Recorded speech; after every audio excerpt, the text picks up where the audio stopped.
Journalist మిత్రుల గురించి కూడా మా ఎమ్మెల్యే గారు చెప్తున్నారు. దాన్ని కూడా ఏం సంగతో ఒక్కసారి మీరు చూడండి. అందుకే ఇవాళ మీరందరూ పెద్ద ఎత్తున వచ్చి ఈ ప్రభుత్వాన్ని ఆశీర్వదించరు. చివరగా ఒక్క మాట చెప్పదలుచుకున్నా. సర్పంచ్ ఎన్నికలు జరుగుతున్నాయి గ్రామాలలో. నోరు మంచిదైతే ఊరు మంచిది అంటారు. నోరు మంచిది మంత్రులతోని కలిసి పనిచేసేటోళ్ళని సర్పంచులుగా చేసుకోరు.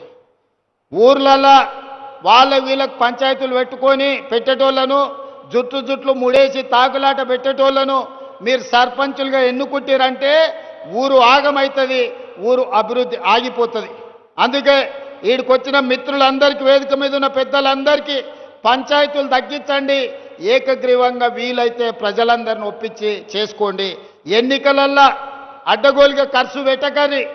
ఎందుకంటే మళ్ళీ మీకు మీరు పెట్టిన ఖర్చు అంతా కూడా ఆదాయం రాదు. ఈరోజు నిధులు ఇస్తాం, గ్రామాలను అభివృద్ధి చేసుకోండి.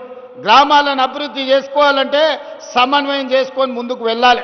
ఎట్లయితే ఈరోజు మేము కేంద్ర ప్రభుత్వం పెద్దల దగ్గరికి వెళ్ళి కూర్చొని మాట్లాడి తెచ్చుకుంటున్నామో, సర్పంచులు కూడా మంత్రుల దగ్గరకు పోయి కూర్చొని మీ గ్రామాల అభివృద్ధి కోసం నిధులు తెచ్చుకునేటోళ్ళని పెట్టండి. లేకుండా రోజు పంచాయతీ పెట్టేటోని పెడితే ఇక అది లేనిపోని తలకాయ నొప్పి అవుతుంది. ఆదిలాబాద్ అభివృద్ధి ఆగిపోతుంది.